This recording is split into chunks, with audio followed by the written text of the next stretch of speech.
Akibat terlilit pinjol, telat bayar kos, dan ditambah lagi iri hati, dengki, mahasiswa UI ini tega menghabisi juniornya di kampus.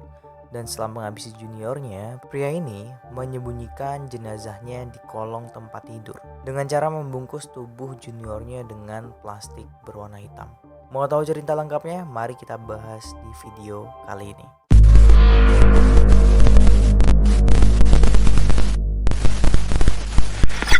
Pria ini mempunyai nama lengkap Altafasalya Ardinika Basya. Kita panggil aja namanya Altaf. Ia berkuliah di UI dengan mengambil jurusan sastra Rusia. Diketahui Altaf ini mempunyai akun LinkedIn. Nah, buat kalian yang belum tahu, LinkedIn itu adalah sebuah platform yang sering digunakan oleh para fresh graduate atau mahasiswa untuk mencari kerja. Di dalam akun tersebut, tertulis Altaf pernah bergabung dengan organisasi himpunan mahasiswa sastra Rusia, Universitas Pajajaran pada tahun 2019 sampai 2020. Ia juga mempunyai pengalaman kerja sebagai project supervisor di tahun 2019 dan di tahun 2020 sebagai purchasing officer. Terakhir di tahun 2021 sebagai project manager. Selain bekerja, ia juga mempunyai hobi taekwondo terlihat dari akun Facebook miliknya. Dan pria satu ini bernama Muhammad Naufal Zidan. Ia mempunyai nama panggilan Zidan. Kelahiran 13 Juli 2004 di Lumajang, Jawa Timur. Ia merupakan seorang mahasiswa UI jurusan sastra Rusia juga angkatan 2022. Diketahui Zidan berasal dari kedua orang tua yang berprofesi sebagai PNS. Ayahnya mengajar di SD, sementara ibunya mengajar di SMA. Zidan merupakan alumni SMA Negeri 1 Probolinggo, Jawa Timur. Di sekolah SMA-nya dulu, Zidan dikenal sebagai siswa berprestasi. Bahkan ia sempat membuat satu sekolah SMA-nya heboh dikarenakan ia merupakan siswa satu-satunya yang lolos UI lewat jalur tanpa tes. Oke, sekarang kita akan kembali ke lingkup kampus. Selain dulu SMA yang memang sudah berprestasi, di salah satu sosial medianya, Zidan ini sering memposting kemampuannya berbahasa Rusia. Selain bahasa Rusia, Zidan juga fasih dalam berbahasa Inggris. Di kampus, Zidan terbilang cukup aktif dan sering ikut berbagai organisasi di kampusnya. Oke, sekarang kita akan masuk ke kronologinya. Semua peristiwa ini berawal pada hari Minggu 30 Juli 2023. Saat itu Zidan yang sedang berada di kampung, lebih tepatnya di Lumajang, Jawa Timur. Setelah liburan yang cukup panjang, Zidan memutuskan untuk kembali ke Jakarta dikarenakan memang sudah mau masuk kuliah dan ditambah lagi ia ditugaskan untuk menjadi panitia ospek di kampusnya. Kedua orang tuanya pun sempat mengantarkan Zidan ke bandara dan Zidan menyempatkan foto bersama sang ibu sebelum dia berangkat ke Jakarta. Setelah sampai di Jakarta, Zidan pun mengabarkan kedua orang tuanya bahwa dia telah sampai di kosannya dia. Namun di hari kedua, Zidan ini tidak mengabarkan orang tuanya. Biasanya Zidan ini selalu mengabarkan orang tuanya. Rabu 2 Agustus 2023, orang tua Zidan yang kesulitan menghubungi anaknya kemudian meminta pemilik kos untuk mengecek kamar Zidan. Tapi pemilik kos tersebut tidak melihat Zidan sedang berada di kamar. Malah kamar itu sedang dalam kondisi terkunci. Kamis 3 Agustus 2023, orang tua Zidan pun terus-menerus menghubunginya, namun tetap tidak ada jawaban. Akhirnya, orang tua Zidan meminta pamannya yang bernama Teguh Setiaji untuk langsung mengecek ke kamar kosannya pada hari Jumat 4 Agustus 2023, jam 9:15 pagi hari. Pak Teguh pun datang ke kosan Zidan.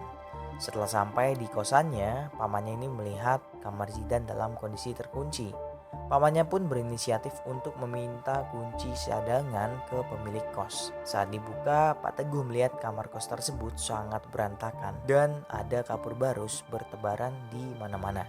Selain kapur barus yang bertebaran di mana-mana, Pak Teguh ini menemukan kantong hitam besar di kolong tempat tidur. Kemudian ia membukanya.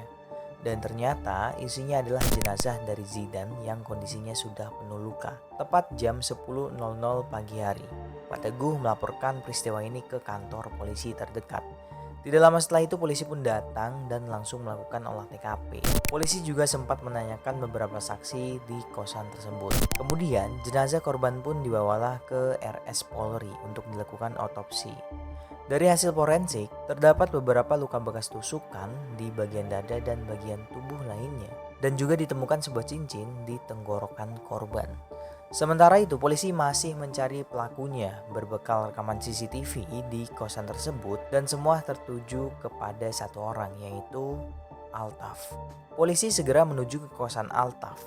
Kebetulan Altaf ini saat itu sedang posisinya mau keluar kosan, namun keburu diberhentikan oleh polisi. Kemudian Altaf pun dibawa ke kantor polisi. Kurang dari 3 jam, polisi berhasil menangkap pelaku. Ya, pelakunya adalah Altaf. Setelah diinterogasi, Altaf mengaku telah menghabisi juniornya dengan cara menusuk dada korban menggunakan pisau lipat. Selain itu, Altaf juga menceritakan kronologi lengkapnya. Jadi, pada hari Rabu 2 Agustus 2023, jam 18.30 atau jam 6.30, saat itu Altaf mengantarkan korban pulang ke kosannya. Kosan korban ini berada di Jalan Plakali Raya, Kukusan, Depok. Namun tanpa diketahui, Altaf ini menyimpan sebuah sajam lipat di dalam jok motornya. Singkat cerita, sampailah di kosan korban. Setelah sampai, Altaf ini tidak lupa mengambil sajam yang sudah ia siapkan dan dimasukkan ke dalam kantong celananya.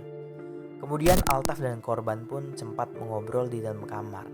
Tidak lama setelah itu, Altaf berpura-pura mau pulang. Dan pada saat itu juga, Altaf mengeluarkan sajam dan langsung menusuk korban beberapa kali. Korban pun sempat melawan dengan cara menggigit tangan Altaf. Dan Altaf juga melawan dengan cara memasukkan tangan korban ke mulutnya. Kemudian, Altaf juga menusuk dada korban dan leher korban sampai berulang-ulang kali. Setelah melakukan aksinya, Altaf keluar pergi mencari plastik kantong sampah hitam dan kapur barus. Plastik hitam digunakan untuk memasukkan tubuh dari korban, sedangkan kapur barus digunakan untuk menghilangkan bau amis dari cairan merah korban. Setelah membereskan semuanya, Altaf menyembunyikan jenazah korban di bawah kolong tempat tidur.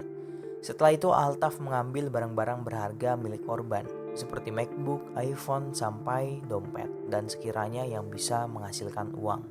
Setelah melakukan aksinya, Altaf diketahui pulang ke kontrakan. Menurut keterangan teman kontrakannya, Altaf sempat masuk ke kamar dengan kondisi penuh keringat. Dan menurut penjaga kontrakan, Altaf terlihat sedang membuang sebuah sweater warna putih yang dibuang di sela-sela tembok kontrakan. Dari hasil pemeriksaan polisi, motif dari Altaf ini adalah karena terlilit pinjol, belum bayar kos, dan mengalami kerugian bermain kripto. Selain dari itu semua, Altaf ini juga merasa iri karena dengan kesuksesan yang dicapai oleh korban. Bahkan Altaf ini mempunyai hutang juga sebesar 80 juta dan mempunyai hutang juga dengan korban. Dalam konferensi pers, Altaf sempat meminta maaf kepada keluarga korban atas perbuatannya. Tapi perwakilan keluarga korban tidak mau menerima permintaan maaf dan ingin melanjutkan proses hukum tetap berjalan sampai tuntas. Sementara itu, Altaf dapat dikenakan hukuman pasal 340 KUHP tentang pewafatan berencana. Jadi sebenarnya bahaya dari pinjol itu ya gitu ya, kalau nggak bisa bayar, pusing, ditagih terus, diteror sama debt collector, sampai didatangin ke rumah. Akhirnya dengan pikiran yang singkat, dia harus mencari uang. Gimana caranya? Dengan cara singkat juga ya, ujung-ujungnya seperti ini kan. Ya sebelumnya gue minta maaf kalau ada salah kata ataupun kata yang kurang tepat. Mohon dimaafkan, dan untuk keluarga korban semoga amal ibadah almarhum diterima di sisinya. Dan yang terakhir, terima kasih sudah menonton video ini.